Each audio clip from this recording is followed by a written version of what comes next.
Hi everybody, welcome to this course on basic statistics. Stop, don't turn away. There's no need to be afraid or feel intimidated. At first sight, the word statistic might look pretty scary. But we'll show you that in reality statistics is not scary at all. We'll talk about fun things only, like playing football, scuba diving, eating chocolate. And we'll also discuss hipsters, taxi drivers, babies and beach holidays. In fact, one of our main goals is to convince you that statistics can actually be fun. In this course, we'll guide you through the basics of statistics by means of video lectures, short written text, quizzes and an exam. We believe that a basic understanding of statistics is important for at least 3 reasons.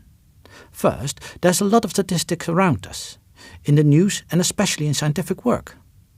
This course will help you to make sense of what's being presented, regardless whether it concerns sports, politics, medicine, etc.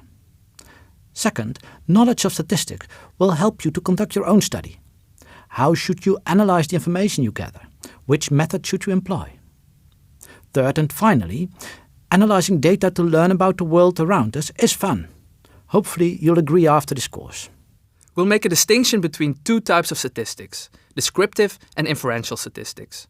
When we talk about descriptive statistics, we mean methods of summarizing the information we have collected for an analysis. We can summarize information by means of graphs, such as a pie chart or a bar graph, or numbers, such as a mean, percentage or correlation coefficient. Inferential statistics is about drawing conclusions about a population on the basis of only a limited number of cases. An example is saying something about all citizens of France on the basis of a sample of relatively few French citizens. In total, there are 7 modules in this course. Descriptive statistics will be the topic of the first 2 modules. In the next 3 modules, we'll introduce the means that will later help us to employ methods of inferential statistics. We'll talk about probability, probability distributions and sampling distributions.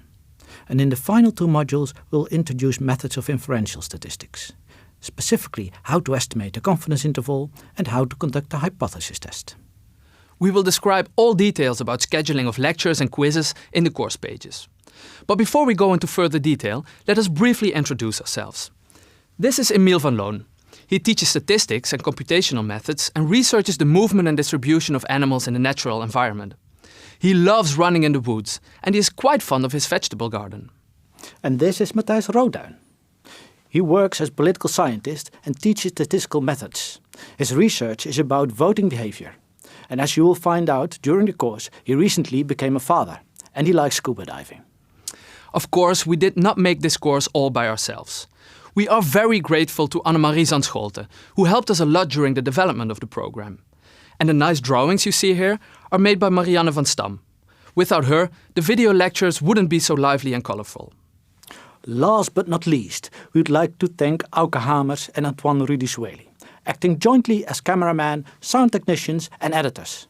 They have managed to turn all the separate parts into a beautiful unity. That's it. We'll hope you enjoy the course. Have fun!